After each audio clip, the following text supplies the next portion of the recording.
नमो अरिहन्ताणं नमो सिद्धाणं नमो आयर्याणं नमो वज्रायाणं नमो लोये सौवसाहुनं ईसु पञ्च नमोक्कारो सौवपावपणासनो मंगलाणंच सौवेसीं परमं हवै मंगलम् जय जगजीवजोनि वियाणो जगगुरु जगानन्दो जगणाहो जगबन्धु जय जगप्रिया महोदयो तपोनिधिं महाशान्तं योगिनं ज्ञानिनं तथा विद्वांसं च महोदर्यं नौमि श्री बुद्धिसागरम्।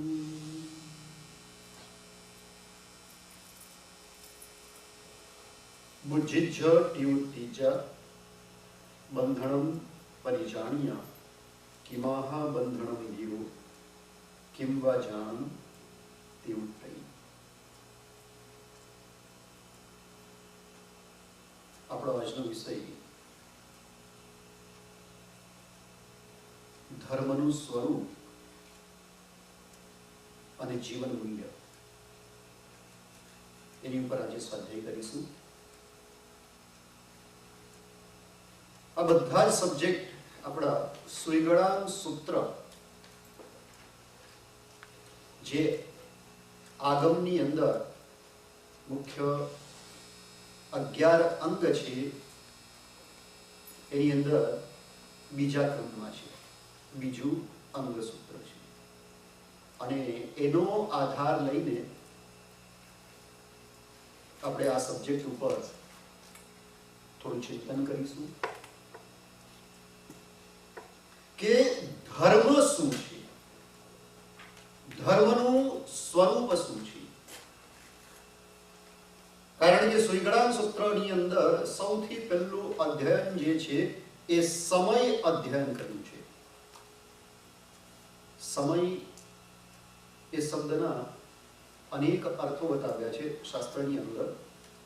સમય એટલે સિદ્ધાંત, સમય એટલે આગમ, સમય એટલે શાસ્ત્ર અથવા મત, સમય એટલે આચાર અથવા દર્શન અથવા નિયમ। આવી રીતના સમય શબ્દના અનેક અર્થો બતાવ્યા છે। ક્યાંક ક્યાંક સમયનો અર્થ આત્મા પણ કર્યું છે। આ જગ્યાએ સમય એટલે વિવિધ મત અથવા તો વિવિધ જે ધર્મ અંગે માન્યતા છે એ માન્યતાઓ વિષય સુઈગળાન સૂત્રની અંદર વિસ્તારથી વર્ણન આપ્યું છે। પ્રભુ શ્રી મહાવીર સ્વામીના સમયની અંદર અનેક માન્યતાવાળાઓ એમ કહેવાય છે કે કુલ મળીને 363 માન્યતાઓ પ્રચલિત હતી આપણા ભારત દેશની અંદર। પોતપોતાના હિસાબે જીવ ધર્મની વ્યાખ્યા કરતો હતો અને એ સમયની અંદર પ્રભુ શ્રી મહાવીર સ્વામીએ આત્મ ધર્મનો બોધ આપ્યો।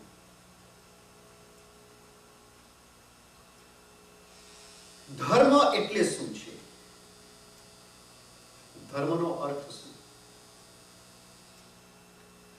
તો કહે છે કે વસ્તુ સહાવો ધમ્મો, વસ્તુનો પોતાનો જે સ્વભાવ એ ધર્મ, અથવા તો બીજા અર્થની અંદર કહીએ કે આત્મ આત્માનો પોતાનો મૂળભૂત જે સ્વભાવ તે ધર્મ, અને એ મૂળભૂત સ્વભાવને પ્રાપ્ત કરવા માટે જે આપણે કરીએ એને પણ ધર્મ કહેવાય. પરંતુ ધર્મની અંદર સૌથી મહત્વની વસ્તુ કઈ છે? તમે ધર્મનું પાલન કરો છો, ધર્મનો થોડો ઘણો તમે અભ્યાસ પણ કરો છો. જો તમને કહે કે ધર્મના વિષયની અંદર સૌથી પહેલી વસ્તુ એનું શેનું ધ્યાન રાખવું જોઈએ, તો તમે શું કહેશો? શેનું ધ્યાન રાખવું જોઈએ? સ્વ તરફ. બીજા કોઈ જવાબ? ભાવનું, અહિંસાનું, આત્માનું,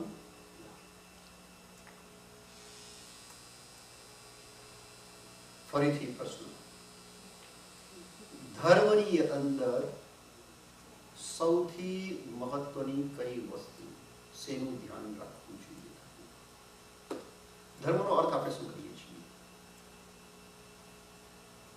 દુર્ગતિની અંદર પડતા પ્રાણીઓને, જીવોને જે બચાવે, રક્ષણ કરે, દુર્ગતિની અંદર પડવા ન દે,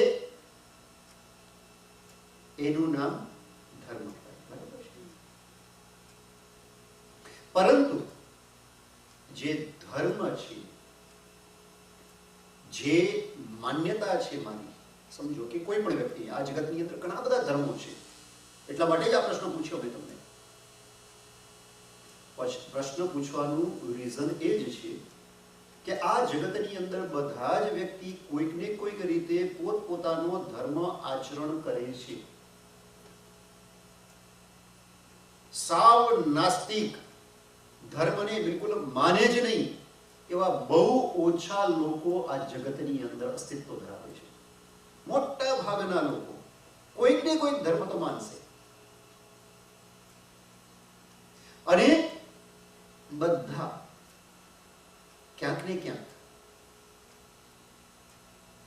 આત્માની વાત કરશે,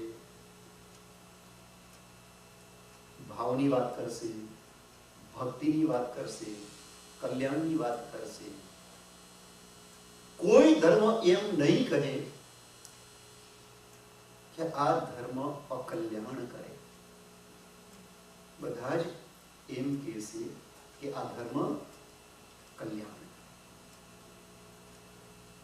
તો પછી ધર્મના વિષયની અંદર સૌથી પહેલી કઈ વસ્તુ એની મહત્તા હોઈ શકે?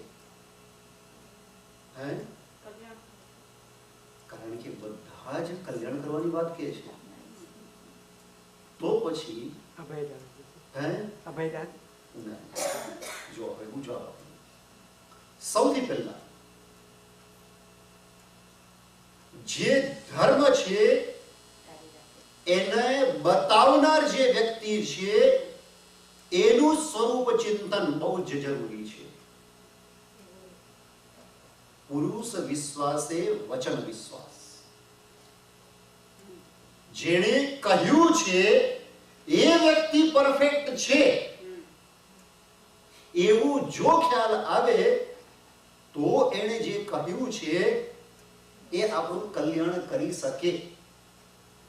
બાકી કોઈ પણ ધર્મ આચરણ કરવાથી કંઈક ને કંઈક તો ભલું થવાનું જ, કંઈક ને કંઈક તો સારું જીવ કરવાનું, કંઈક ને કંઈક સત્કાર્ય કરવાનું, સેવા કરશે, કંઈક કોઈનું ભલું કરશે, પરમાર્થના કાર્ય કરશે, પરોપકાર કરશે, આ બધું કરવાનું છે. પરંતુ ધર્મ શેના માટે છે? શેના માટે આપણે ધર્મ કરવાનું? આત્માનું કલ્યાણ, પરંપરાએ મોક્ષ. પરંપરાએ મોક્ષને પ્રાપ્ત કરવા માટે જેણે મોક્ષ પ્રાપ્ત કર્યો છે, જે એ માર્ગે ચાલીને એને મેળવી ચૂક્યા છે એ જો બતાવે તો આપણે કહી શકીએ. સમજો કે તમે હ્યુસ્ટન થી કાર લઈને જતા હો અને તમારી પાસે બીજું કોઈ સાધન ન હોય, રસ્તો ઓળખવાનો, નેવિગેટર કે કાંઈ નથી, બરાબર છે, અને તમારે કોઈક નિશ્ચિત ડેસ્ટિનેશન, નિશ્ચિત જગ્યાએ તમારે જવું છે. તમે રસ્તો કોને પૂછશો? માણસ કહે કે મને ખબર નથી, હું કે કોઈ દિવસ ગયો નથી, પણ મને એમ લાગે છે આ રસ્તે જાઓ, આ રસ્તો તું પહોંચી જ જશે ભાઈ. તો તમે જશો ખરા? કેમ? અલા ભાઈ તું પોતે ગયો છે કે નહીં, સૌથી પહેલા વાત બતાવ ને. તને પોતાને અનુભવ છે કે નહીં એ વાત બતાવ. જો તને અનુભવ છે, જો તને ખબર છે, જો સ્યોરિટી છે કે આ રસ્તે ચોક્કસ જવાશે જ, આજ આવી રીતના જ, અલબત્ત જે પ્રાપ્ત કરી ચૂક્યા છે સૌથી પહેલા એની વાત કરવી પડે. કારણ કે આપણે વ્યક્તિને, પરમાત્મા તત્વને ઓળખીએ અને પછી આપણને ખ્યાલ આવે કે આ જે શુદ્ધ પરમાત્મા સ્વરૂપ થયા છે એમણે આ માર્ગ બતાવ્યો છે અને એટલા માટે કરીને આ માર્ગ ચોક્કસ જશે. એટલે ધર્મની વાત જ્યારે કરીએ ત્યારે સૌથી પહેલા જે વાત આવે એ પરમાત્મા તત્વની વાત છે. કારણ કે જ્યાં સુધી પરમાત્મા વિશે આપણી કોન્સેપ્ટ, ક્લેરિટી નથી થઈ ત્યાં સુધી આપણે ગોલ બનાવીશું, લક્ષ્ય રાખીશું તો કોનું રાખીશું? ચલો ધર્મ તો કરીએ છીએ, પણ લક્ષ્ય કોનું? કારણ કે ધર્મ કરતી વખતે મનની અંદર એકદમ ક્લિયર હોવું જોઈએ કે મારે આ જગ્યાએ, આ ઠેકાણે પહોંચવું છે, આવા બનવું છે. જો આ પ્રકારની ક્લેરિટી હોય તો પછી જીવ સમ્યક પુરુષાર્થ, સાચો પુરુષાર્થ કરી શકે છે. બરાબર છે? એટલે ધર્મની અંદર સૌથી પહેલા પરમાત્મ સ્વરૂપને જાણવું અને પરમાત્મ સ્વરૂપની અંદર સૌથી પહેલી મહત્વની વસ્તુ છે એના ગુણોને ઓળખવા, એને ગુણોને જાણવા. શુદ્ધ શ્રેષ્ઠતમ ગુણોથી પરમાત્મા હોઈ શકે, ચમત્કારોથી ના હોઈ શકે. આ જગતની અંદર મોટા ભાગના જીવો, મોટા ભાગના લોકો જે પણ માન્યતા સેવે છે, જે પણ તે માને છે એની અંદર ચમત્કાર મોટો ભાગ ભજવે છે. ચમત્કાર છે એટલે માનવા માંડે જીવ. આવું થતું તમને લાગશે? એટલે જો કે જ્યાં એમ ખબર પડે કે આ દેવ, આ દેવી, આ પરમાત્મા, આ જે પણ પોતે માનતા હોય એ ચમત્કાર કરે છે એટલે ભગવાન છે, એ વરદાન આપી દે છે એટલે ભગવાન છે. ઇવન આપણે જૈનોની અંદર પણ આપણે એક વખત તો કહીશું કે પરમાત્મા વિતરાગ છે, રાગ અને દ્વેષ વગરના છે, પરંતુ પાછા આપણે અપેક્ષા શેની રાખશું? ફરી પાછી ચમત્કારની અપેક્ષા તો આપણા અંદર એક છે. મોટા ભાગના જીવો આનાથી માને છે, પરંતુ પરમાત્મા એ ચમત્કારના કારણે પરમાત્મા છે એવું નહીં, પરંતુ પરમાત્મા એના સર્વોત્તમ, શ્રેષ્ઠતમ અને શુદ્ધતમ ગુણોના કારણે એ પરમાત્મા છે, એ ક્વોલિટીના કારણે છે.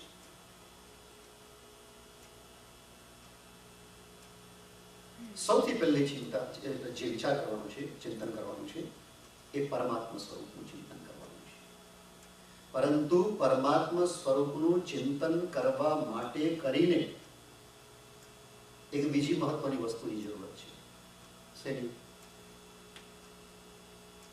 ભગવાનનું ચિંતન કરવા માટે કોની જરૂરત પડે? કે ગુરુની. ગુરુ દીવો ગુરુ દેવતા ગુરુવીર ઘોર અંધાર.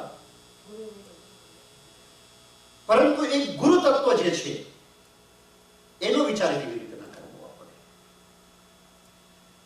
તો કે જે જીવ નિસ્વાર્થ સહાયક હોય, કોઈ કારણ ન હોય, કોઈ સ્વાર્થ ન હોય, પરંતુ નિસ્વાર્થ સહાયક, શુદ્ધ પ્રરૂપક અને શ્રેષ્ઠ આચારવાળો, આમ ત્રણ ગુણો જેની અંદર છે, એવા સદગુરુ આપણને પરમાત્માનું શુદ્ધ સ્વરૂપ બતાવી શકે છે. અને એવા જે સદગુરુ છે એ સાચો રસ્તો બતાવી શકે છે કે આ રસ્તે જાઓ, આ જ પરફેક્ટ છે. અને એટલા માટે ત્રણ ગુણ ગુરુની અંદર આવશ્યક છે. સૌથી પહેલો ગુણ એ શુદ્ધ પ્રરૂપક હોવા જોઈએ. શુદ્ધ પ્રરૂપક એટલે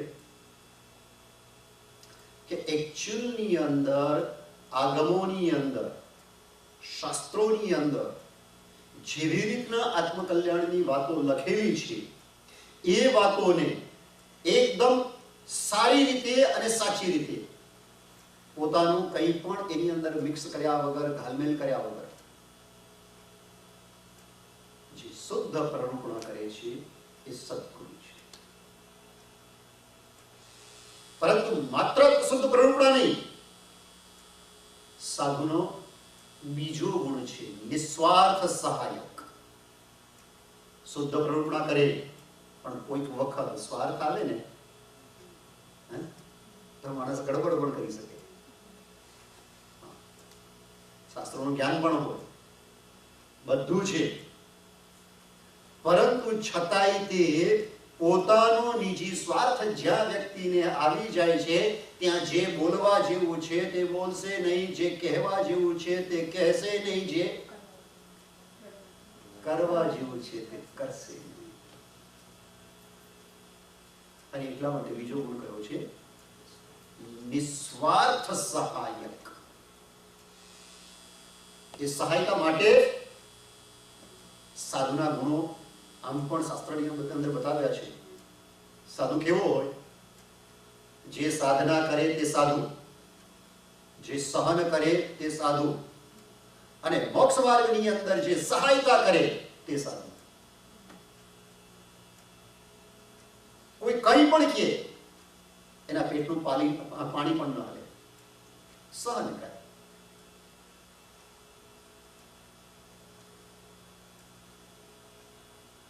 ફાલતુની અંદર કોઈ ક્યારે પણ સમય વેસ્ટ ન કરે. એ સાધુ બન્યો છે તો શા માટે બન્યો છે? કોઈ સાધુ શું કામ બને છે? એનું રીઝન શું છે? એટલે કે પોતાનું આત્મકલ્યાણ કરવા, સાધના કરે સતત. જે માટે એ સાધુ બન્યા છે એ વસ્તુને એ વફાદાર રહે, એને યાદ રાખે અને સતત સાધના કરતા રહે અને નિસ્વાર્થ સહાય. શુદ્ધ પ્રરૂપક, નિસ્વાર્થ સહાયક અને ઉપદેશ માટે, ધર્મના ઉપદેશ માટે ત્રીજો ગુણ જરૂરી છે શ્રેષ્ઠ આચારનું પાલન કરનાર. પોથીમાંના રીંગણા જેવું નહીં. અમારા જીવનનું કેવું હોય? બોલીએ ખરા પણ એવું એક શ્રાવક તરીકે અમારી અંદર ના હોય. સાધુ કોને કહેવાય? મહાવ્રતા ધરા ધીરા વેક્ષ માત્રોપજીવીના સામાયિક સ્થાન. મહાવ્રતોનું પાલન કરનારા. એક નાની કીડી પણ મરી ન જાય ને એનું ધ્યાન રાખે, કારણ કે બધા પ્રત્યે અપાર કરુણા છે. એવું નથી કે ફક્ત મોટા મોટા જીવો પ્રત્યે કરુણા છે, પરંતુ નાના જીવ જંતુ પ્રત્યે કરુણા નથી. જેને કરુણા છે એને બધા જ જીવો પ્રત્યે કરુણા હશે. એક માં હોય, એને 3-4 છોકરાઓ હોય અને 3-4 છોકરાઓની અંદર 3 છોકરા તો બરાબર છે, કોઈ વાંધો એને નથી, પણ એક જે છોકરો છે એ થોડો કમજોર છે, એને વારે વારે કંઈક ને કંઈક શારીરિક તકલીફ થઈ જાય છે, બચારો એટલો ડેવલપ્ડ નથી થયો. માં વધારે ધ્યાન કોનું રાખશે? બધા છોકરાનું રાખશે, પણ વધારે કોનું, વિશેષ કોનું રાખશે? કમજોર. જે બલિષ્ઠ છે એ તો પણ વાંધો નથી, પરંતુ જે કમજોર છે એનું તો ધ્યાન રાખવું પડે. સાધુ માની જગ્યાએ છે એ કેવા હોય? માત્ર મોટાનું ધ્યાન, મોટા જીવોનું ધ્યાન રાખે, બલિષ્ઠ જીવોનું ધ્યાન રાખે એવું નહીં. આ જગતની અંદર તમે જુઓ, ધર્મ તો બધા જ કરે છે, પરંતુ બધા ધર્મની અંદર મોટા મોટા જીવોનું ધ્યાન છે. મનુષ્યો પ્રત્યે પ્રેમ રાખવાની વાત કરશે, મોટા પશુ પંખી માટે પણ જીવદયાની વાત કરશે. કોઈક ગાય માટે કરી લેશે, તો કોઈ કૂતરા માટે કરશે, તો કોઈ પંખીઓ માટે કરશે, આ કરી લેશે. બસ પછી ત્યાં જઈને એમની કરુણા અટકી જાય છે. એમની કરુણા કમજોરો માટે નથી.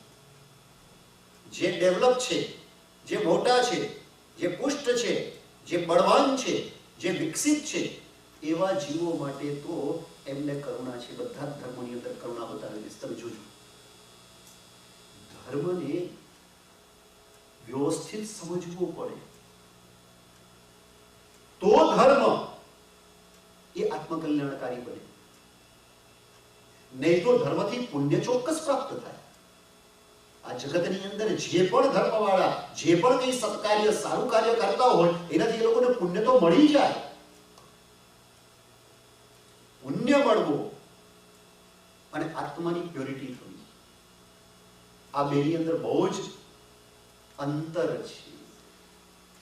આપણે પુણ્ય માટે નહીં, પરંતુ આત્માને શુદ્ધ બનાવવા, પ્યોર બનાવવા માટે કરીને આ જૈન ધર્મની વાત કરીએ છીએ. એટલા માટે જ તમે જુઓ, જૈન ધર્મની અંદર એ સૌથી મોટી વિશેષતા એ છે કે માત્ર બળવાન જીવોનો જ ખ્યાલ નથી કરતો, પરંતુ જૈન ધર્મની અંદર કીડી સુદ્ધાની પણ એકદમ નિર્મળ બલહીન જીવો છે બચારા.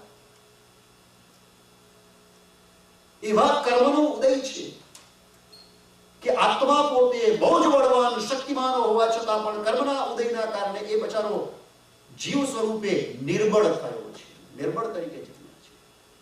પરંતુ એવા જે નિર્બળ જીવો છે એનો પણ ખ્યાલ પ્રભુ મહાવીર સ્વામીએ રાખ્યો છે.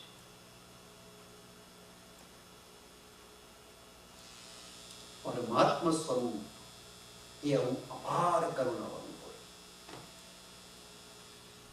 અને એનો એ જ રીતે ઉપદેશ આપનાર સદગુરુ એવા હોય. એટલે ધર્મની અંદર સૌથી પહેલા એ કોણે બતાવ્યો છે એ મહાપુરુષ પોતે કેવા છે એનું ચિંતન કરવું પડે. પછી બીજી વસ્તુ એ છે કે એ તો બતાવી ગયા, પરંતુ એમણે જે બતાવ્યું છે એ પ્રમાણે, એ પરંપરા પ્રમાણે જ શુદ્ધ પ્રરૂપણા કરે છે. આજે સદગુરુ જે પણ શીખડાવે છે, તો સદગુરુ માટે આ બીજી પરીક્ષા છે કે આ 3 ગુણો એની અંદર હોય. પોતે આચારનું પાલન પણ કરનારા હોય, એકદમ શુદ્ધ આચારનું પાલન કરનારા હોય.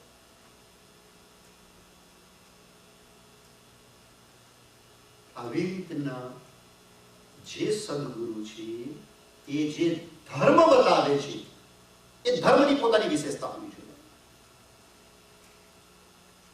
ધર્મની અંદર આપણે શું જોવાનું છે તો કે મુખ્ય રૂપે આમ તો ઘણી બધી વસ્તુઓ ધર્મના બાબતમાં જોવાની હોય છે, પરંતુ મુખ્ય રૂપે 4 વસ્તુઓ ધર્મની અંદર જોવાની. અહિંસાનું પાલન, એની સૂક્ષ્મતા કેટલી છે ધર્મની અંદર એ જોવાનું. બીજું સંયમ, સેલ્ફ કંટ્રોલ કરવાની વાત એ ધર્મની અંદર કેટલા અને કેવી રીતના છે. અને ત્રીજું એની અંદર નિર્જરા માટે કર્મ જીવ પ્રતિપળ બાંધે છે. એ જે પ્રતિપળ કર્મ આપણે બાંધીએ છીએ એની નિર્જરા માટે, વિશેષ નિર્જરા માટે તપની જરૂરત પડે છે.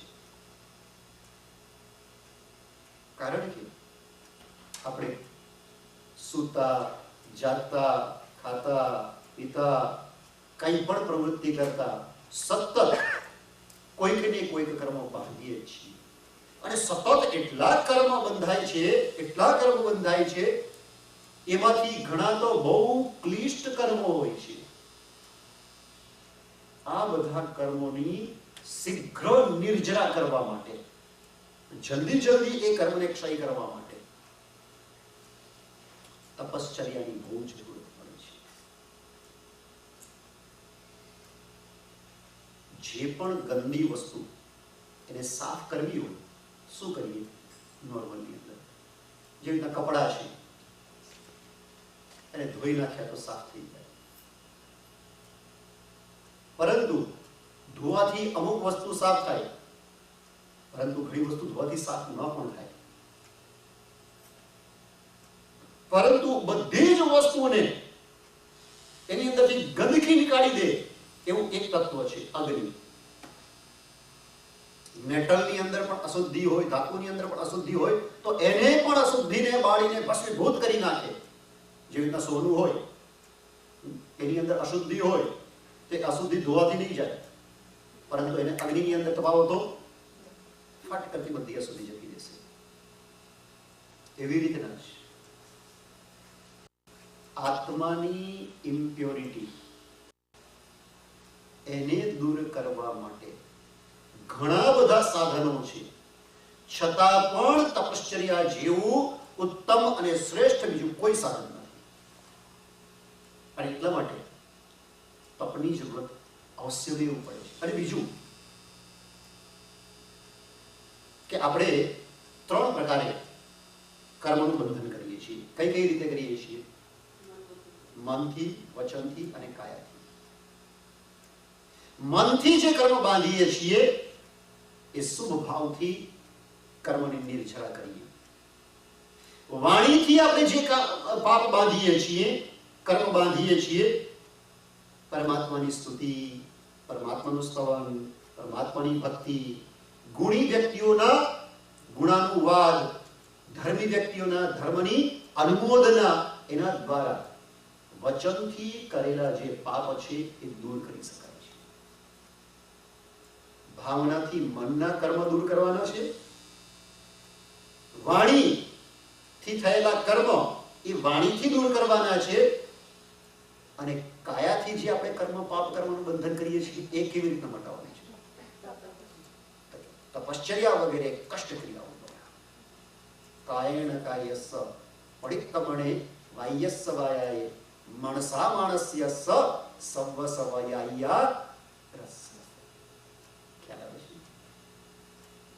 તો આવી રીતના જે ધર્મની અંદર અહિંસા વિશે કહેલું છે, અને અહિંસા પણ સ્થૂલ નહીં, સૂક્ષ્મતમ અહિંસા. ફક્ત મોટા જીવો માટે નહીં, પરંતુ નાના જીવો માટે પણ અહિંસા. ફક્ત બલવાન જીવો માટે અહિંસા અને નિર્બળ જીવો માટે અહિંસા નહીં, એવો ભેદભાવ જૈન ધર્મની અંદર નથી. જૈન ધર્મ તો નિર્બળ જીવોને પણ, જે અવિકસિત સ્થિતિમાં છે એવા જીવોની પણ દયા અને કરુણાની વાત કરે છે.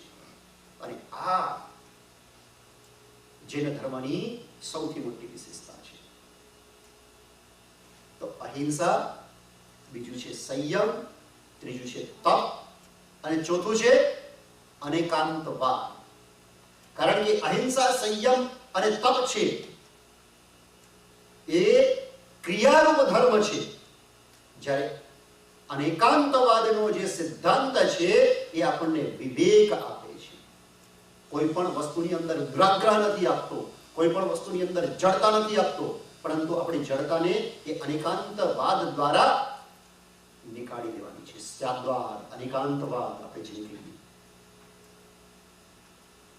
અનેકાંત એટલે શું? કોઈ પણ સત્યને જોવાના અલગ અલગ દ્રષ્ટિકોણ.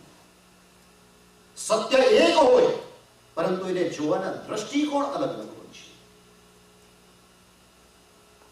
ઘડિયાળ હોય, એ ઘડિયાળ સાચો સમય બતાવે, અને બંધ ઘડિયાળ એ પણ દિવસમાં 2 વખત સાચો સમય બતાવે. જોવાની દ્રષ્ટિ છે કે આ જગતની અંદર જે ખરાબમાં ખરાબ વ્યક્તિ છે એની અંદર પણ કંઈક ને કંઈક સદગુણ હશે. એવી રીતના જ કોઈક ને કોઈક ધર્મની અંદર કંઈક ને કંઈક સારી વસ્તુ હશે. એ સારી વસ્તુનો નિષેધ ન કરવો, ગુણ દ્રષ્ટિ રાખવી, અને બધા પ્રત્યે સમતાનો ભાવ રાખવો. આ બધું શીખવે છે કોણ? અનેકાંત દ્રષ્ટિ. તો ધર્મને આવી રીતના સમજવાનું છે, એના સંપૂર્ણ પર્યાયોની અંદર. અને આવી રીતના જે ધર્મને સમજીએ છીએ એ ધર્મની અંદર ધીરે ધીરે વ્યવસ્થિત રીતે આગળ વધી શકે છે. આવી રીતના સમજીને કરેલો જે ધર્મ હોય એ આત્મશુદ્ધિ આપે છે, પરંપરાએ પરમાત્મા તત્વ એ પ્રાપ્ત થાય છે. આંધળા બનીને કંઈ પણ કરીએ, આંખ મીચીને કંઈ પણ કરીએ, એનો કોઈ અર્થ નથી. પ્રભુ મહાવીર સ્વામીએ કીધું છે, આની અંદર સુગળાન સૂત્રની અંદર એક બહુ જ સરસ ગાથા છે કે વણે મૂઢે જહા જંતુ મૂઢણે યા અનુગામીએ દોવી એ અપોવિયા દિવ્યમ સોયમ નિયત છે. કે આની અંદર બતાવેલું છે, કારણ કે આ સુગળાન સૂત્ર અને સુગળાન સૂત્રનું પ્રથમ અધ્યયન સમય અધ્યયન. સમય અધ્યયનનો અર્થ છે કે જેની અંદર અલગ અલગ મતાંતરની અલગ અલગ પ્રકારના ધર્મોની વાત છે. ત્યારે શિષ્યોને એક ચીમકી આપતા ભગવાન મહાવીર સ્વામીએ કીધું કે જુઓ તમે, આ જગતની અંદર બધા જ વ્યક્તિ પોતપોતાની બુદ્ધિથી ધર્મની વ્યાખ્યા કરશે, પરંતુ એ ધર્મ એને તમે જ્યારે અંગીકાર કરો, ધર્મને તમે જ્યારે ફોલો કરો, ત્યારે આ બધી જ વસ્તુનું સારી રીતે ધ્યાન રાખવાનું છે. નહીં તો કેવું થશે ખબર છે કે જાકા ગુરુ હે આંધરા ચેલા નિપટ નિરંધ અંધે અંધ કઢાવિયા દોનું કૂપ પરમ. કે જેનો ગુરુ એને પણ સંપૂર્ણ વ્યવસ્થિત જ્ઞાન નથી. જાકા ગુરુ હે આંધરા ચેલા નિપટ નિરંધ. અને શિષ્ય તો આમે તે અજ્ઞાની હોય. એ તો બચારો જેને કહેવાય ને કે જે ભણનાર હોય, જો એ પોતે જ્ઞાની હોય, પોતે સમજદાર હોય, તો બીજાની પાસે શીખવા શું કામ જાય? એટલે એને તો ધર્મના વિષયમાં અજ્ઞાન હોય, એ સ્વાભાવિક વસ્તુ છે. અને જો એને આંધળો જ ગુરુ મળે, આંધળો એટલે શું? આ આંખની વાત નથી, પરંતુ ધર્મના વિષયની અંદર ક્લેરિટીનો અભાવ. એણે પોતે પોતાની ઈચ્છાથી પોતાની રીતે માની લીધો જે ધર્મ, એ ધર્મ કરે રાખે અને પછી એ બીજાને શીખવે રાખે, તો કેવું થાય? તો કે અંધમ અંધ કઢાવ જીમ વેણવી કુંભ પડે. આંધળો આંધળાને દોરી જાય અને પછી શું થાય? બંને પડે જઈને કુવાની અંદર. એક ખાડામાં પડે ને ઓલું ઘેટું, તો એની પાછળ જેટલા ઘેટા હોય બધા ખાડામાં જઈને પડે. એટલે પ્રભુ મહાવીર સ્વામી કહે છે કે વડે મૂઢે જહા જંતુ મૂઢણે યાઉ ગામીએ. કે એક વ્યક્તિ જે મૂઢ છે, મૂઢ એટલે કે જેને તત્વનું જ્ઞાન નથી, જેને પોતાને જ વ્યવસ્થિત રીતે આત્માનું જ્ઞાન નથી, એવો દિશામૂઢ વ્યક્તિ દિશામૂઢ નેતાની પાછળ ચાલે તો દોવી એ અપોવિયા દિવ્યમ સોયમની છે કે બંને એવા વ્યક્તિ હોય કે જેને ખબર જ ન હોય કે કયો રસ્તો ગામ તરફ જાય છે અને કયો રસ્તો જંગલ તરફ જાય છે, અને પછી ઓલો કે હા મને ખબર, ચાલ હું તને બતાવું, તો ગામના જગ્યાએ જંગલની અંદર જો ભૂલા પડી જાય તો બંને શું થાય છે તો કે દિવ્યમ સોયમની છે, બંને ભયાનક શોકને અને દુઃખને પ્રાપ્ત કરે. કઈ મેળવે તો નહીં, પરંતુ બંને દુઃખી થઈ જાય. એટલે કે આવી રીતના ન થવું જોઈએ. ધર્મના વિષયની અંદર ધર્મનું સ્વરૂપ, આ તો ધર્મનું સ્વરૂપ છે, એ આપણે એકચ્યુઅલની અંદર તો વિસ્તારથી સમજીએ ઘણા બધા દિવસો લાગે, પરંતુ આની અંદરનો જે મુખ્ય ધ્યેય છે સમય અધ્યયનનો, એ આઉટલાઈન આપી છે. બાકી સમય અધ્યયનની અંદર તો બહુ વિસ્તારથી અલગ અલગ જે મત છે એની અંદર ક્યાં ક્યાં એ લોકો ચૂકે છે, બહુ સમતાથી એની અંદર એ વાત કહેલી છે કે આ જગ્યાએ આ મત તો છે, પરંતુ આ બિચારા આની અંદર આ જગ્યાએ ચૂકી જાય છે, અને એના કારણે એ મતને જો ફોલો કરે કોઈ તો એ પણ દુઃખી થાય. આવી રીતના અલગ અલગ મતોને પહેલા બતાવ્યા છે, અને પછી એની અંદર જે લૂપહોલ છે એનું પણ વ્યવસ્થિત રીતે માર્ગદર્શન આપ્યું છે. અને એટલા માટે જ એ સુઈગળાન સૂત્રના પહેલા અધ્યયનને સમય અધ્યયન કર્યું છે. સમય એટલે અલગ અલગ મતનું નિદર્શન જેની અંદર થયેલું હોય એ અધ્યયન. બીજું અધ્યયન છે વૈતાલિક અધ્યયન, વ્યાલી અધ્યયન. એ જે બીજું અધ્યયન છે એની બહુ જ વિશેષતા છે, અને એનું મૂળ ઋષભદેવ ભગવાન, આદિનાથ ભગવાન ત્યાં છે. અને આ અધ્યયન એનો ઉપદેશ ઋષભદેવ ભગવાને આપેલો છે. ઋષભદેવ ભગવાને પોતાના પુત્રોને જે ઉપદેશ આપ્યો હતો, થયું એવું કે ઋષભદેવ ભગવાનના સૌથી મોટા જે પુત્ર હતા ભરત ચક્રવર્તી, એને થયું કે 6 ખંડનો અધિપતિ થાવ. કારણ કે એ પ્રકારનું એ કર્મ લઈને જન્મ્યા હતા, ચક્રવર્તી થવા માટે પેદા થયા હતા, અને એટલા માટે કરીને નિશ્ચિત રૂપે એમને એ પ્રકારના ભાવો જાગે, એ પ્રકારના વિચાર એમને જાગે, એ સ્વાભાવિક બને. અને એમને એવા વિચારે જાગે છે કે હું ચક્રવર્તી બનું. એટલે બધા અલગ અલગ દેશોની અંદર જઈને યુદ્ધ કરીને બધાને વિજય કરતા કરતા એ 6 ખંડ સાધે છે. પરંતુ એની અંદર એના 99 ભાઈ એ રહી જાય છે. એટલે એમણે વિચાર કર્યો કે બાકી બધાને મેં જીતી લીધા, પરંતુ મારા 99 ભાઈ છે એ લોકોને મેં જીત્યા જ નહીં, અને જ્યાં સુધી એ લોકોને ના જીતું ત્યાં સુધી હું ચક્રવર્તી બની શકું નહીં. એટલે એ ભાઈ તો ભાઈ છે, એમ તો ન કહેવાય સીધું કે મારે તમારી સાથે યુદ્ધ કરવું છે. એટલે એ સંદેશો મોકલાવે છે બધા ભાઈઓને કે ભાઈ આવી રીતના આખા સમસ્ત વિશ્વને મેં જીતી લીધું છે, અને તમે પણ મારા આજ્ઞાને અધીન થઈ જાઓ. ઋષભદેવ ભગવાને શું કર્યું હતું? દીક્ષા લીધી, બધું છોડ્યું. એ વખતે પોતાના 100 પુત્રોને અલગ અલગ રાજ્ય આપી દીધા હતા. 100 પુત્ર હતા, 2 પુત્રીઓ હતી, 102 સંતાન હતા આદિનાથ ભગવાનને, ઋષભદેવ ભગવાનને. તો એમાં 100 પુત્રોને અલગ અલગ રાજ્યો આપ્યા હતા.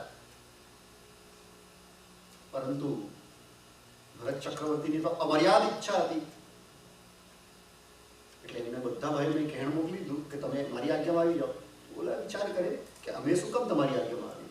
પિતાજીએ અમને પોતાનું સ્વતંત્ર રાજ્ય આપ્યું છે, અમારો ભાગ આપ્યો છે પિતાજીએ અમને, પરંતુ ઓલાએ કીધું કે અથવા તો મારે આજ્ઞાને અધીન થાવ અથવા યુદ્ધ કરવા માટે તૈયાર થાવ. હવે 98 ભાઈ છે એ વિચારમાં પડે છે. બાહુબલી સિવાયના 98 જે ભાઈ એ વિચાર કરે છે કે આપણે શું કરવું. મોટા ભાઈ છે એની સામે યુદ્ધ કરવું કે પિતાજીએ દીધેલી આપણને સંપત્તિ જે રાજ્ય આપ્યું છે એમને અધીન થઈ જવું, કરવું શું? સરળ લોકો હતા એ વખતે. એટલે વિચાર કર્યો કે આપણે કાંઈ નિર્ણય નથી લેવો, આપણે તો પિતાજીને પૂછીએ, પિતાજી જે કહેશે એ પ્રમાણે આપણે કરીશું. એટલે ઋષભદેવ ભગવાનના 98 પુત્રો છે એ આદિનાથ ભગવાનની પાસે જાય છે કે પ્રભુ આવી રીતના થયું છે, ભરત ચક્રવર્તી બનવાની કામનામાં, ઈચ્છામાં અમારી સાથે યુદ્ધ કરવા માટે કહે છે, તો અમારે શું કરવું? પ્રભુ અમને બતાવો, અમે યુદ્ધ કરીએ, શું કરીએ? ભગવાન એમ કહે કે હા તમે યુદ્ધ કરો. ભગવાન એમ કહે કે હા તમે આજ્ઞાને અધીન થઈ જાઓ, એની ભરતની આજ્ઞા માની લો. ભગવાન બેમાંથી કાંઈ ન કહે. ભગવાનની પાસે જાઓ. જ્યારે પરમાત્મા પિતા તરીકે હતા, જો આ બંને વસ્તુનો ગેપ સમજો, કેટલો અદ્ભુત ગેપ છે. જ્યારે પિતા તરીકે હતા પ્રભુ, ત્યારે એમણે પિતા તરીકેનો જે વ્યવહાર કરવો જોઈએ, જે પિતા તરીકેનું જે કર્તવ્ય કરવું જોઈએ કર્યું. એટલે બધા પુત્રોને પોતાનો ભાગ આપી દીધો. પછી દીક્ષા લઈ લીધી. દીક્ષા લઈ લીધી. હવે એ એમના પિતા નથી. અને હવે તો એ પ્રભુ છે. પિતા તરીકે પિતા અલગ વસ્તુ બતાવે, પરંતુ પ્રભુ તરીકે પ્રભુ અલગ માર્ગનો નિર્દેશ કરે. અને પછી પ્રભુ આદિનાથ ભગવાન એમને એક બહુ સરસ મજાની કથા કહે છે, ઉપદેશ રૂપે, કે એક અંગાર દાહક હતો. અંગાર દાહક એટલે શું? લાકડ. જૂના જમાનાની અંદર બળતણ માટે ઈંધન, જે રીતના આજે ગેસ છે, પેટ્રોલ છે, કેરોસીન છે, અલગ અલગ પ્રકારના ઇલેક્ટ્રિસિટી છે, ઘણી અલગ અલગ વસ્તુઓ છે જેનો આપણે ફ્યુઅલ તરીકે ઉપયોગ કરીએ છીએ. પરંતુ એ વખતે એ જમાનાની અંદર, જે જમાનાની આ સ્ટોરી છે, એ જમાનાની અંદર લાકડાને બાળી એનો કોલસો બનાવી અને એને ઈંધન તરીકે, ફ્યુઅલ તરીકે યુઝ કરતા હતા. તો આદિનાથ ભગવાન એક કથા બતાવે છે. એક આવી રીતના લાકડા કાપીને અંગાર બનાવવાવાળો જંગલમાં જાય છે. જંગલમાં જઈ અને ઘણા બધા લાકડા કાપે છે. ગરમીનો સમય છે, એ અંગારા પાડે છે, એનું શરીર થાકી જાય છે અને તરસ પણ જોરદાર લાગે છે, ખૂબ તરસ લાગે છે. તરસ એટલી લાગે છે એને થાય છે કે મને પાણી મળે તો સારું, પાણી મળે તો સારું. પણ આસપાસમાં ગોતે છે, પાણી ક્યાંય મળતું નથી.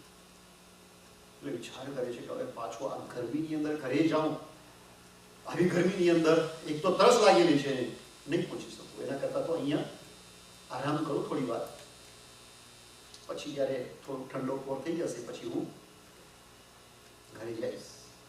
એટલે એક ઝાડ નીચે સૂઈ જાય છે, આરામ કરે છે. સૂઈ જાય છે, થાકેલો છે, તરસ્યો છે, ઊંઘ આવી જાય છે એને. અને ઊંઘની અંદર એ એક સ્વપ્ન જોવે છે. આપણે જે વસ્તુની કામના, ઈચ્છા બહુ હોય, જે વસ્તુની ઈચ્છા બહુ હોય, લગભગ એ સ્વપ્નની અંદર રાખવું. ઘણી વખત એવું થતું છે. તો ઓલો તરસ્યો સૂઈ ગયો હતો, એને સપનું આવ્યું અને સ્વપ્નની અંદર એને તરસ લાગે છે. સ્વપ્નમાં પણ તરસ. જોરદાર તરસ લાગેલી છે એ સપનું જુએ છે અને એ પાણી ગોતવા માટે નીકળે છે. ગોતતો ગોતતો આગળ વધે છે. ત્યાં જુએ છે એક નાની પહાડી ઉપરથી એક ઝરણું વહી રહ્યું છે. એ સ્વપ્ન જ જોઈ રહ્યો છે, પરંતુ સ્વપ્નમાં જુએ છે ઝરણું છે, બહુ મસ્ત મજાનું ઝરણું. એટલે ખુશ થઈ જાય છે કે હાસ, હવે હું પાણી પી શકીશ, હવે મારી તરસ મટી જશે. અને એ ઝરણાની પાસે આવે છે, ઝરણાનું પાણી પીવા લાગે છે. પીએ છીએ, પીએ છીએ, પીએ છીએ. અને સપનું તો સપનું છે. સપનાને કોઈ દિવસ હાથ પગ ન હોય. હા, એ ઢંગ ધડા વગરનું સપનું આવતું હોય. આપણે ઘણી વખત જઈને સપનામાં જોઈએ આકાશની અંદર ઉડતા હોઈએ કે આકાશની અંદર ચાલતા હોઈએ. કઈ એને આપણે કોઈ દિવસ આવી રીતે કરી નથી શકવાના, છતાં એ સપના આવે. ઘણી વખત એવું થાય. સપના બહુ વિચિત્ર વિચિત્ર.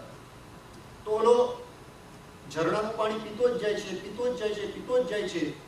અને પીતા પીતા ઝરણાનું પાણી, ઝરણું સુકાઈ જાય છે, ઝરણાનું પાણી ખતમ. એની તરસ બુઝાતી નથી. એટલે વિચાર કરે છે હવે શું કરું. એ સપનું જોઈ રહ્યો છે અને સપનાની અંદર જ વિચાર કરે છે કે હવે શું કરું, બીજે ક્યાંક પાણી ગોતવું પડશે. એ છે આગળ વધે છે. આગળ વધે છે તો એને એક તળાવ દેખાય છે. એ તળાવ જોઈને ખુશ થઈ જાય છે. ઘણું બધું પાણી છે તળાવની અંદર. એટલે હવે તો મારી તરસ બુઝાઈ જશે. અને એ તળાવનું પાણી પીવા લાગે છે. તળાવનું પાણી પીતો જ જાય છે, પીતો જ જાય છે, પીતો જ જાય છે. તળાવ ખાલી ખમ, પરંતુ એની તરસ બુઝાતી નથી.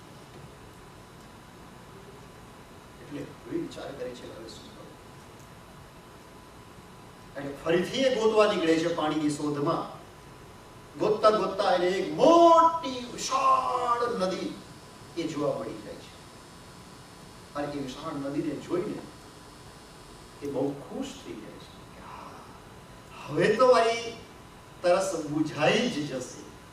અને એ નદીનું પાણી પીવા લાગે છે, પીવા લાગે છે, પીવા લાગે છે, પીતો જ જાય છે. અને એની તરસ તો બુઝાતી નથી, પરંતુ નદીનું પાણી ખતમ થઈ જાય છે, ખૂટી જાય છે. નદી પણ ખાલી. એ વિચાર કરે છે કે હવે શું કરવું.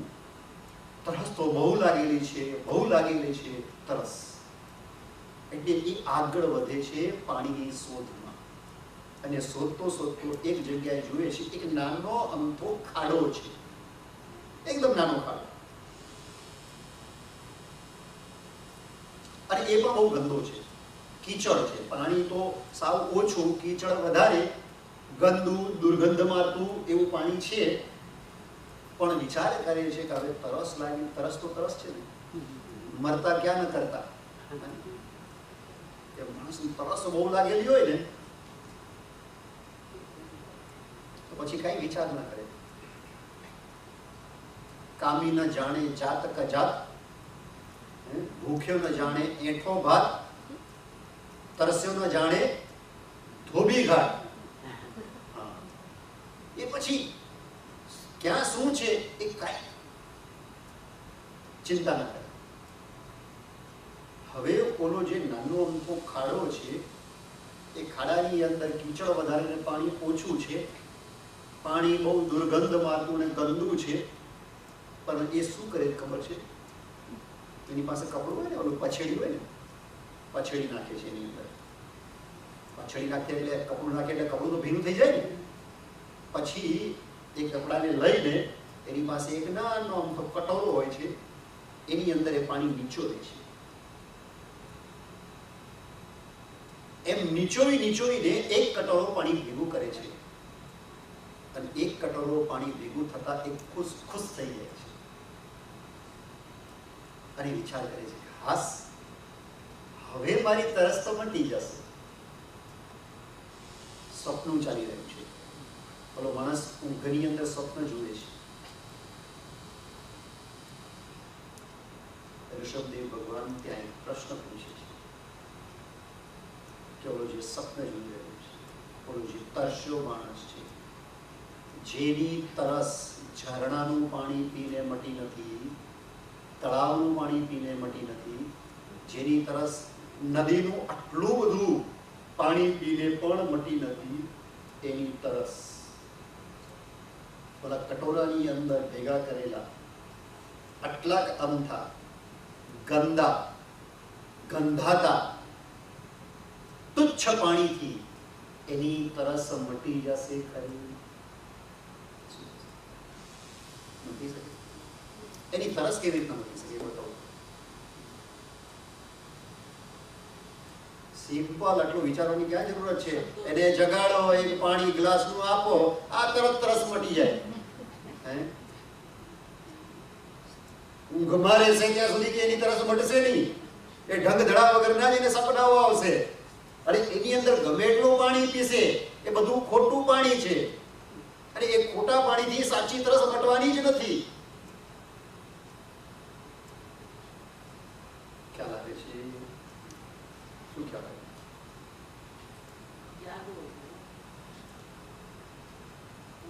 આ જીવે, આપણા જીવે અત્યાર સુધી સપનાની સમૃદ્ધિ ઘણી ઘણી ભોગવી છે. આ જીવે જે સમૃદ્ધિ ભોગવી છે અનેક જન્મોની અંદર, કેવી ભોગવી છે? ઝરણાના પાણી જેવી, તળાવના પાણી જેવી, નદીના પાણી જેવી પ્રચુર માત્રાની અંદર. કોઈ વખત એ દેવ બનેલો છે. આપણે ઘણી વખત દેવ બન્યા છું ને, અને દેવતાને ભોગ વિલાસ અને સમૃદ્ધિ કેવી હોય? અદ્ભુત સમૃદ્ધિને ભોગવેલું છે. આજે ખૂબ અપાર સમૃદ્ધિને ભોગવીને એ દેવ બહુ પૂરો થઈ ગયો આપણો. ઘણી વખત રાજા બન્યા છું, અને રાજાની સમૃદ્ધિને અને એ સત્તાને ભોગવીને પણ એ રાજાનો ભાવ પૂરો થઈ ગયો, અને છતાંય તે આપણી પ્યાસ બુઝાય. સાંભળ્યું છે કે એક રાજાને ત્યાં એક ભિખારી આવ્યો. એટલે રાજાએ જોયું ભિખારી એના રાજ દરબારની અંદર, એટલે એને પૂછ્યું કે ભાઈ શું જોઈએ છે તારે? કારણ કે ભિખારી કંઈક ને કંઈક માંગવા જ આવ્યો હોય. તો કે ઓલો ભિખારી કહે છે કે હું ઘણા બધા રાજ્યોની અંદર ફર્યો છું, ઘણા બધા રાજ્યોની અંદર ફર્યો છું, અને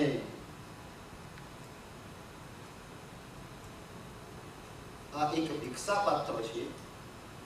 એ ભિક્ષા પાત્ર ભરીને મારે કઈ પણ વસ્તુ જોઈએ, પરંતુ કોઈ રાજ્યની અંદર મારી ઈચ્છા કોઈએ પૂરી નથી કરી. એટલે નિરાશ થઈને તમારે ત્યાં આવ્યો છું, બોલો. તો રાજા કહે છે કે બસ આ આટલું પાત્ર હતું. કે હા, એટલે શું જોઈએ? એટલે કે કઈ પણ તમે જે ઈચ્છો તે. રાજાએ કીધું કે સોનાથી ભરી દો. સેવકો લાવે છે સોનું, પાત્રની અંદર નાખે છે. એક થેલી નાખે છે પણ ભરાતું નથી પાત્ર. રાજા બીજી 2-3 થેલી મંગાવે છે, કે છે ઠલવો, એની અંદર નાખે છે, પરંતુ છતાંય તે ભરાતું નથી. એટલે ગુણી ભરીને મંગાવે છે સોનામાં, અને કહે છે આટલું નાનું પાત્ર, નાનું વાસણ. કે છે કે નાખો હજી. બીજી નાખે છે સોનાવાળું, ખૂબ નાખતા જ જાય છે, નાખતા જ જાય છે, નાખતા જ જાય છે. સોનાવાળો રાજકોષમાંથી મંગાવીને એના પાત્રની અંદર નાખે છે, પરંતુ એ નાનું પાત્ર ભરાતું નથી. આખો રાજકોષ ખાલી થઈ જાય છે, પણ નાનું પાત્ર ભરાતું નથી. એટલે રાજા વિચારવા પડે છે કે આ શું જાદુ છે? તે કઈ જંતર મંત્ર કર્યું લાગે છે કે જેથી કરીને આટલું નાનું વાસણ આટલી બધી સોનામોર આખો રાજકોષ ખાલી કરી દીધો, અને છતાંય તે ભરાતું નથી. તું કઈ જાદુ કરે છે? ઓલું કહે છે કે ના, કાંઈ જાદુ નથી કરતો. કે જંતર મંતર? તો કે ના, કાંઈ જંતર મંતર નહીં. તો કે આ કોઈ દેવી દેવતાએ આપેલું પાત્ર છે? તો કે ના, દેવી દેવતાએ આપેલું પાત્ર નથી. તો કે છે શું? તો કે એક વખત હું ચાલતો જતો હતો, રસ્તામાં એક સ્મશાન જોયું. સ્મશાનની અંદર એક માણસની ખોપડી પડેલી હતી. એ ખોપડી મને એમ થયું કે આ કામ લાગશે, એને કાપીને સરસ મજાનું આ વાસણ બનાવી દીધું છે મેં. આ બીજું કાંઈ નથી, માણસની ખોપડી છે.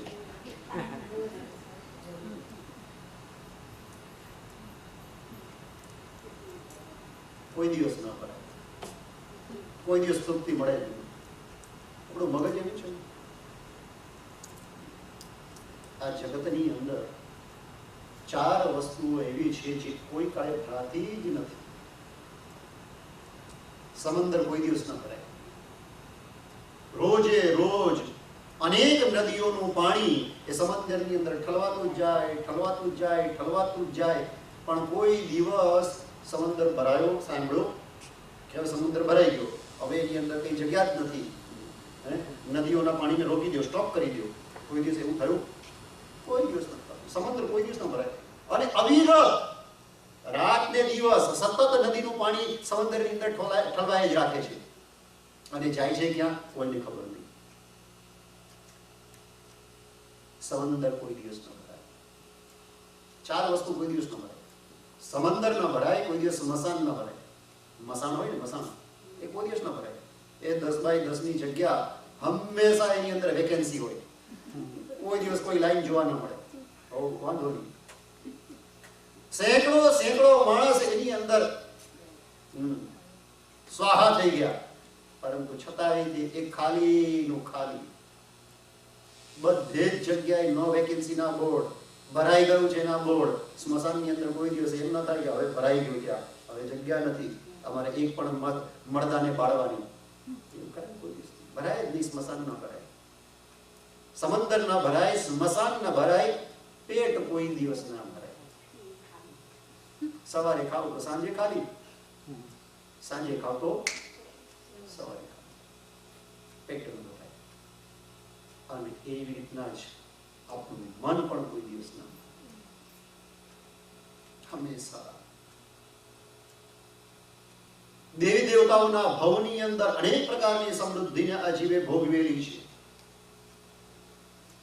રાજા મહારાજાઓના ભવની અંદર પણ આ જીવે અનેક પ્રકારે આ સંસારી જે સુખોની આપણે આ જન્મની અંદર કામના કરી છે, એ બધા જ સુખો આપણે અનેક વખત ભોગવી ચૂક્યા છીએ. શેઠ સાહુકારના ભવોની અંદર મોટા મોટા શેઠિયા બનીને પણ અનેક વખત સમૃદ્ધિ, ઝરણાના પાણી જેવી સમૃદ્ધિ, તળાવના પાણી જેવી સમૃદ્ધિ, નદીના પાણી જેવી સમૃદ્ધિ, આ બધી જ ભોગવી ચૂક્યા છીએ આપણે.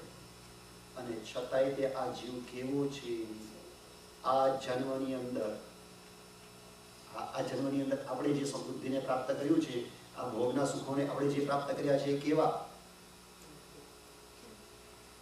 ઓલા નાના અમથા ખાડાની અંદર ગંદુ ગંધાતું એવું જે પાણી, એમાંથી લઈને મુશ્કેલથી ઓલાએ એક કટોરો ભેગો કર્યો પાણી, અને એનાથી એની પ્યાસ બુઝાઈ જશે એની કલ્પના. એવી રીતના આપણી કલ્પના પણ એવી.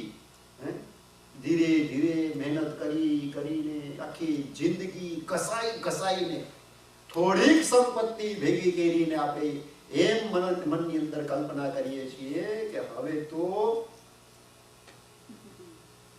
કે આટલું જો મળી જાય ને તો શાંતિ થશે. હંમેશા બધા જીવોને થાય કે જો મને આ મળી જાય ને તો શાંતિ, મને ઓલું મળી જાય ને તો શાંતિ, જો તે હું પ્રાપ્ત કરી લઉં ને તો મને સુખ મળી જશે.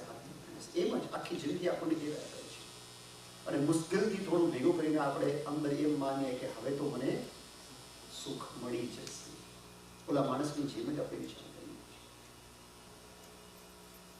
સ્વપ્નની અંદર ગમે તેટલું પાણી પી લે, પરંતુ છતાંય તે ઓલાની તરસ બુઝાવવાની નથી. એવી રીતના જ સેમ આ જે પણ સુખ સમૃદ્ધિઓ છે એ સપનાના પાણી જેવી છે. આપણને દેખાય છે કે આ બધું આનાથી સુખ મળી જશે. જો સાધનોની અંદર સુખ હોત તો આ જગતની અંદર જેટલા સાધનવાળા છે, જેની પાસે પ્રચુર માત્રામાં સાધનો છે, એ બધા સુખી હોત, અને જેની પાસે સાધનો નથી એ બધા દુઃખી હોત. આ ટૂંકીને ટચ વાત હોત, પરંતુ એવું નથી. જે સાધનવાળા છે એ પણ દુઃખી છે. એ પણ દુઃખી છે. જેની પાસે પ્રચુર માત્રામાં સંપત્તિ છે એ પણ એના જીવનની અંદર સખત તકલીફ અને દુઃખની અંદર જીવતા તમે જોશો. આદિનાથ ભગવાન 98 પુત્રોને સંબોધન કરી કહે છે કે જેવી રીતના ઓલા ગંદા, બદબૂદાર, ગંધાતા, તુચ્છ અને અલ્પ પાણી એનાથી મારી તરસ બુજી હશે એમ વિચારે, પરંતુ એની તરસ ના બુજે. એવી રીતના આ મનુષ્ય જન્મની અંદર ભોગો ગમે એટલા જીવ પ્રાપ્ત કરી લે, એનું પેટ ન ભરાય, એને મનની અંદર સંતોષ ન થાય. હંમેશા એને એમ જ રહે કે હજી કંઈક થોડુંક હું સુખ, હજી મજા માણી લઉં. અને એવી રીતના જીવ આ દુર્લભ મનુષ્ય જન્મ છે એને ખોઈ બેસે છે. તમે એવું નહીં કરો. આદિનાથ ભગવાન પોતાના 98 પુત્રોને ઉપદેશ આપે છે અને આ જગતની અંદર 10 જે પરમ દુર્લભ વસ્તુઓ છે એ પરમ દુર્લભ 10 વસ્તુઓ એનું વર્ણન કરે છે. મનુષ્ય જન્મ મુખ્ય જે 10 વસ્તુઓ છે એ આવી રીતના છે કે મનુષ્ય જન્મ દુર્લભ છે. એ મનુષ્ય જન્મ પણ આર્ય ક્ષેત્રની અંદર મળે એ પણ દુર્લભ છે. આર્ય ક્ષેત્ર કોને કહેવાય? આપણે ત્યાં ધર્મ કરવા માટે 4 મહત્વની વસ્તુની જરૂરત પડે છે: દ્રવ્ય, ક્ષેત્ર, કાલ અને ભાવ. આ 4ની જરૂરત બહુ જ છે. જો એ ઉત્તમ હોય તો જીવ ઉત્તમ ધર્મ કરી શકે છે. જો એ ઉત્તમ ના હોય તો એને ઉત્તમ ધર્મ કરવા માટે બહુ તકલીફ પડે છે. અને એટલા માટે આ 10 વસ્તુઓને દુર્લભ બતાવેલી છે. મનુષ્ય જન્મ દુર્લભ છે, પરંતુ છતાંય કરોડો મનુષ્યો, કરોડો જીવો મનુષ્ય જન્મ તો પ્રાપ્ત કરીએ છીએ, પરંતુ એ મનુષ્ય જન્મની અંદર પણ એનાથી દુર્લભ વસ્તુ કઈ છે તો કે આર્ય ક્ષેત્રની અંદર જન્મ પ્રાપ્ત થયો. એ બહુ જ દુર્લભ છે. કારણ કે આર્ય ક્ષેત્રની અંદર જન્મ શા માટે? તો કે ત્યાં સહજે ધર્મને જીવ પ્રાપ્ત કરી લે છે. એકદમ ઇઝીલી ત્યાં પ્રાપ્ત થાય છે. ધર્મ એટલે કયો? આત્મધર્મની વાત. જે શરૂઆત આપણે ધર્મથી કરી હતી એ ધર્મની વાત ચાલે છે. કે જે આમ તો સામાન્ય રૂપે ધર્મ તો કોઈ પણ જગ્યાએ મળી જશે આ જગતની અંદર, પરંતુ જે આત્મધર્મ છે એ આત્મધર્મ કોઈ પણ જગ્યાએ પ્રાપ્ત નહીં થઈ શકે. એ આર્ય ક્ષેત્રની અંદર એ પ્રાપ્તિ સુલભ છે. બીજા ક્ષેત્રોની અંદર પ્રાપ્તિ એટલી સુલભ નથી. એટલે પરમાત્માએ કીધું કે મનુષ્ય જન્મ, આર્ય ક્ષેત્ર, ઉત્તમ કુળ. ઉત્તમ કુળ શા માટે? કનિષ્ઠ કુળની અંદર ધર્મ ના મળે તો કે મળે. કનિષ્ઠ કુળની અંદર પણ ધર્મ મળે, પરંતુ એની અંદર શક્યતા થોડી ઓછી થઈ જાય, કારણ કે નાનપણથી એને વિપરીત સંસ્કાર મળે. કનિષ્ઠ કુળ કોને કહેવાય? કે નાનપણથી જેવા સંસ્કાર મળવા જોઈએ એવા સંસ્કાર ન મળે, પરંતુ ઊંધા સંસ્કાર મળે, હિંસાના સંસ્કાર મળે, ક્રૂરતાના સંસ્કાર મળે, નિર્દયતાના સંસ્કાર મળે. એ જીવને અંદરથી કોમળ જલ્દીથી બનવા ન દે એવા પ્રકારનું વાતાવરણ ન મળે. નીચ કુળ અથવા તો જેને કહે કે સામાન્ય એવી પ્રકારની એ જગ્યા કનિષ્ઠ કુળ એ કોને કહેવાય? તો કે જે કુળની અંદર ધર્મના સંસ્કાર જ પ્રાપ્ત ન થાય જલ્દીથી, એ કનિષ્ઠ કુળ છે. એવા કનિષ્ઠ કુળની અંદર જો એક વખત જન્મ લઈ પણ લે છે ને જીવ બચારો, ભલે ભારતમાં હોય પણ કનિષ્ઠ કુળની અંદર જન્મ લે તો એને ત્યાં ધર્મ સમજાવનારું કોણ? હા, એક્સેપ્શન હોઈ શકે, અપવાદ હોઈ શકે. કોઈ એવા જીવ પણ મળે કે કનિષ્ઠ કુળની અંદર પેદા થઈને પણ શ્રેષ્ઠ ધર્મને પ્રાપ્ત કરે. એટલે કોઈ કુળની નિંદા નથી, આ એની નિંદા સ્વરૂપે સમજવાનું જ નહીં. અને કોઈ કુળનું ગૌરવ નથી, કોઈ કુળનો અહંકાર પણ નથી. કારણ કે કુળનો જો અહંકાર કરે તો જીવ નીચ કુળની અંદર પેદા થાય. એટલે કુળના અહંકાર તો હોવા જ ન જોઈએ આપણને, પરંતુ આ માત્ર ધર્મ પ્રાપ્તિ એ ક્યાં સુલભ છે અને ક્યાં સુલભ નથી એનો વિચાર આ 10 વસ્તુની અંદર કરવામાં આવ્યો છે. કારણ કે સુલભતાથી જો પ્રાપ્ત થઈ જાય તો વ્યક્તિ ફટાફટ આગળ વધી શકે. 5 ઇન્દ્રિયોની પરિપૂર્ણતા, ઉત્તમ ગુણ પણ મળી ગયું, આર્ય ક્ષેત્ર પણ મળી ગયો, મનુષ્ય જન્મ પણ મળી ગયો, પણ 5 ઇન્દ્રિયો બરાબર ના હોય તો જીવ ધર્મ કરી શકે કે ના? એટલી સારી અનુકૂળતા એને પ્રાપ્ત થાય. દીર્ઘ આયુષ્ય એ પ્રાપ્ત થવું એ પણ દુર્લભ છે. શા માટે દીર્ઘ આયુષ્યની જરૂરત શું છે? તો કે વ્યક્તિ જન્મ્યો, હજી જવાન થયો, થોડું ધર્મ સમજો ન સમજો ને એ સીધો જ જો ઉપર પહોંચી જાય તો બચારો આત્મ સાધના ક્યારે કરે? એટલે આત્મ સાધના કરવા માટે ધર્મ સમજ્યા પછી જીવને ટાઈમ તો મળવો જોઈએ ને. એ ટાઈમ ક્યાંથી? તો કે લાંબુ જો આયુષ્ય હોય તો એ સારી રીતે ધર્મ કરી શકે. દીર્ઘ આયુષ્ય, નિરોગી કાયા એ પણ દુર્લભ છે. નિરોગી કાયા કોણ પ્રાપ્ત કરે?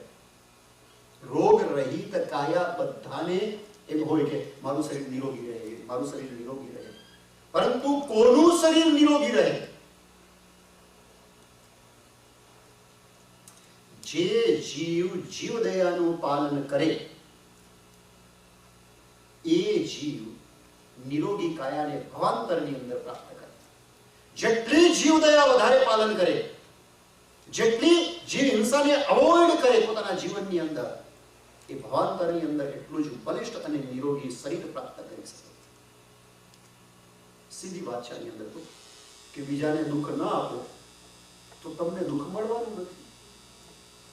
બીજાને દુઃખ આપો હિંસા વગેરે કરીને તો ભવાંતરની અંદર તમને પણ દુઃખ મળવાનું જ છે. આ સીધી સારી વાત છે. તો આ 10 વસ્તુ જે દુર્લભ બતાવી છે આ બીજા અધ્યાયની અંદર, એની અંદર દીર્ઘ આયુષ્ય, નિરોગી કાયા અને પછી છે સંત સમાગમ. જીવનની અંદર સંતનો સમાગમ થવો, જ્ઞાની પુરુષોનો ભેટો થવો એ પણ બહુ દુર્લભ વસ્તુ છે. ઘણા પુણ્યશાળી જીવો ધનને, સુખને, સુવિધાને બધાને પ્રાપ્ત કરી લે છે, પરંતુ છતાંય તે બિચારા આ જન્મની અંદર ધર્મનું શ્રવણ કરી શકતા નથી, કારણ કે સંત સમાગમ નથી. સંત સમાગમથી દૂર રહ્યો. આપણે ત્યાં કીધું પણ છે કે એક ઘડી આધી में पुनी आध. એક ઘડી એટલે કે 24 મિનિટ, એટલું નહીં હોય તો કે આધી ઘડી સમાગમ તો કરવો જોઈએ, સત્સંગ તો કરવું જોઈએ. એક ઘડી આધી में पुनी आध. એનાથી થાય શું? શા માટે સંતનો સમાગમ આટલો જરૂરી છે?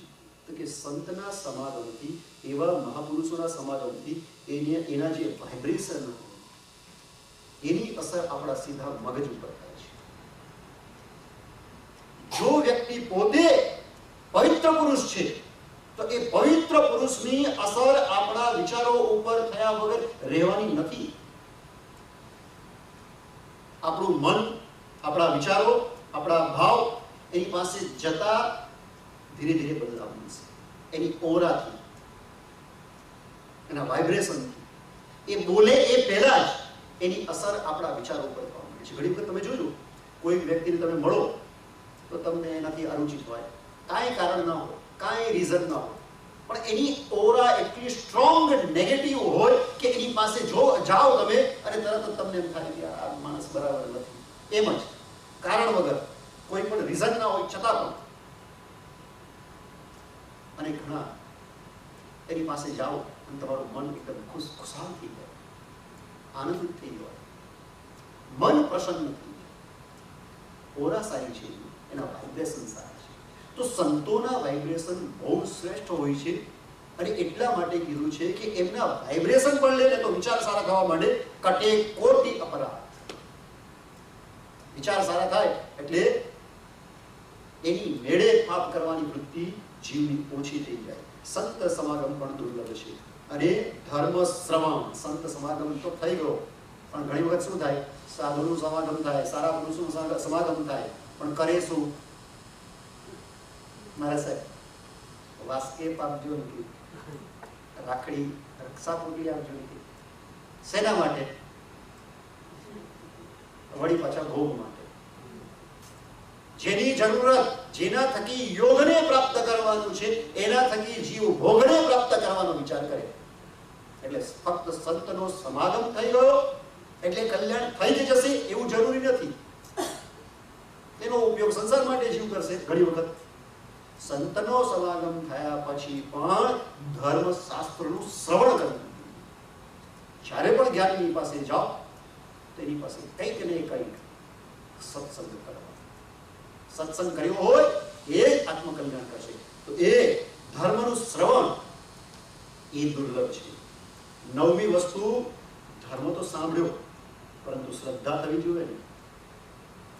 આપણે જે સાંભળીએ છીએ એના પ્રત્યે શ્રદ્ધા ઘણી વખત નથી થતી છે. તો કે આ નવમી વસ્તુ એ દુર્લભ છે. અને 10મું દુર્લભ છે સંયમ, એટલે કે એ પ્રકારનું આચરણ થવું. ઘણું સાંભળીએ, શ્રદ્ધા પણ હોય અને છતાંય તે જીવનની અંદર આચરણની અંદર ઉતરે નહીં. તો આચરણને ઉતારવા માટે આ 10 વસ્તુ જે દુર્લભ બતાવી છે એ દુર્લભતાને ઓળખીએ, સારી રીતે સમજીએ અને આ જે મનુષ્ય જન્મ છે એ મનુષ્ય જન્મ એની અંદર આપણો આ સમય છે એ વ્યર્થ બધો ચાલ્યો ન જાય. જીવનનું મૂલ્ય સમજીને એ ધર્મ કરવા માટે એ જીવનનો આપણે ઉપયોગ કરીએ.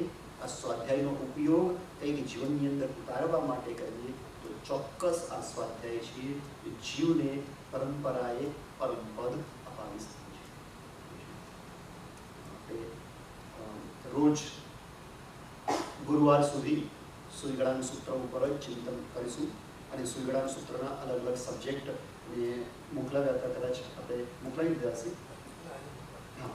તો એ સબ્જેક્ટ, એ કયા સબ્જેક્ટ ઉપર સુઈગળાન સૂત્રમાંથી આપણે ચિંતન કરવાના છીએ એ સબ્જેક્ટ નિશ્ચિત સબ્જેક્ટ છે, જેથી કરીને તમને એ સબ્જેક્ટનો જો ટાઇટલ પણ ખબર હોય તો તમે માનસિક રીતે એ રીતે તૈયારી કરો કે હા આ વસ્તુ આની અંદરથી મારી વિશેષ પ્રકાર, કારણ કે સુઈગળાન સૂત્ર તો બહુ વિસ્તારવાળું છે અને એનું એક અધ્યયન પણ જો આપણે કરવું હોય ને તો આ એક અઠવાડિયું ઓછું પડે અને આપણે 23 અધ્યયન એની ઉપર આખા 7 દિવસની અંદર કરવાનું છે.